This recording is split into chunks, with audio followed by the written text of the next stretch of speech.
La Corte Interamericana de Derechos Humanos juega un papel y un rol fundamental en la construcción de estándares comunes para la protección de los derechos humanos, especialmente en América Latina.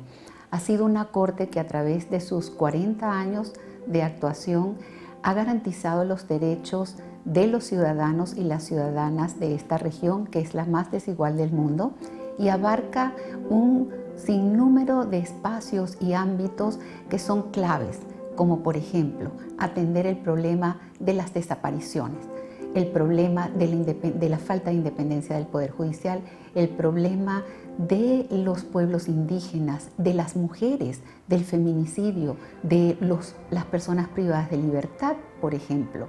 La Corte ha dictado sentencias estructurales para remover los déficits que tienen los estados y que se vaya avanzando en la tríada que implica la garantía de los derechos humanos, de la democracia y el Estado de Derecho. Explicarlo con un ejemplo sencillo puede ser muy útil.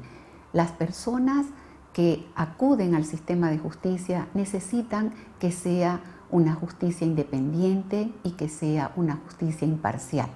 Pues la Corte Interamericana de Derechos Humanos ha garantizado el acceso a la justicia, el debido proceso, también que los jueces tienen que cumplir estas características de ser independientes e imparciales.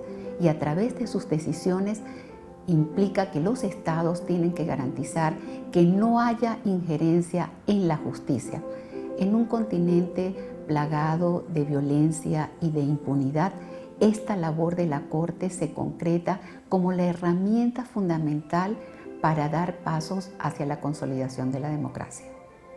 La Corte Interamericana de Derechos Humanos tiene un efecto, pero básicamente tiene una relación de interacción con distintos actores en la región. Por supuesto, con el Poder Judicial y con los jueces nacionales son sus interlocutores básicos. ¿Qué efectos tiene? Tiene efectos en transformaciones en normas, en reformas constitucionales. No olvidemos, por ejemplo, que Chile modificó su constitución para no sancionar la censura previa. Esto es fundamental en un país que venía saliendo de la dictadura. Pero por otra parte, tiene efectos normativos. La mayoría de las leyes que se han dictado en los países para el acceso a la información tienen como base una sentencia de la Corte Interamericana y los estándares del sistema interamericano. Si vamos también en la cotidianidad donde el ciudadano se ve representado en la libertad de expresión, contamos con estándares creados por la Corte Interamericana para que se elimine la difamación. Y esto todo contribuye al debate público, a la participación en los espacios públicos de los ciudadanos, y hay un umbral de protección para los que están desempeñando funciones o cargos públicos. Y esto podríamos vincularlo también con un tema tan actual en la región como la corrupción. En el combate a la corrupción tiene que garantizarse la libertad de expresión de las personas que hacen las denuncias, porque de lo contrario no estaríamos permitiendo la transparencia de los sistemas. Los pueblos indígenas, como lo ha señalado la Corte Interamericana, han estado marginalizados. Históricamente se han violado sus derechos. Es un problema estructural de la región. Y la construcción de los estándares, es decir, del derecho constitucional común, tiene una base internacional.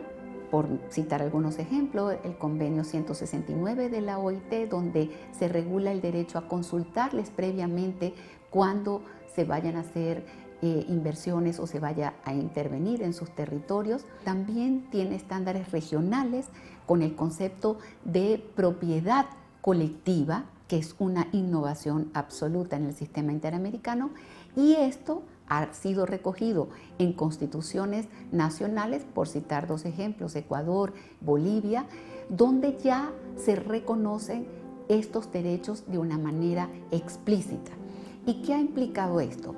Que se reconozca la situación de violación sistemática por una parte, y allí estamos hablando del derecho al agua, a la educación, el derecho a la salud, pero también el derecho a sus territorios, el derecho a permanecer en sus territorios conservando sus tradiciones y sus costumbres.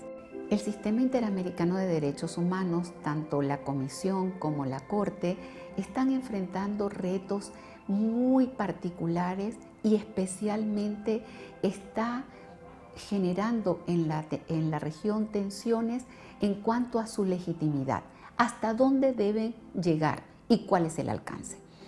En mi opinión, estos órganos han asumido el papel de órganos para transformar la injusticia, la violencia, la impunidad, para garantizar que se avance en la consolidación democrática, combatiendo las dictaduras, los nacionalismos, combatiendo el abuso de la soberanía, pero particularmente preocupándose de las grandes discriminaciones. Y por eso el reto que tienen estos órganos es seguir sentando decisiones emblemáticas. Cualquier líder comunitario o social puede hacer uso del ius constitutionale comune para la garantía de sus derechos. Y podemos mencionarlo con un caso concreto y actual: las violaciones que se producen con el derecho ambiental, las construcciones que pueden ocurrir en su comunidad y que se contamine el agua, que eso tiene un impacto en el derecho a la salud y eso tiene un impacto en los derechos laborales de las personas que están trabajando en esa zona y tiene un impacto en los vecinos. Este complejo de constelaciones jurídicas son las que puede utilizar un líder comunitario para decir: yo tengo una protección internacional de nuestros derechos, tengo una protección del sistema interamericano y tengo una protección de mi Constitución.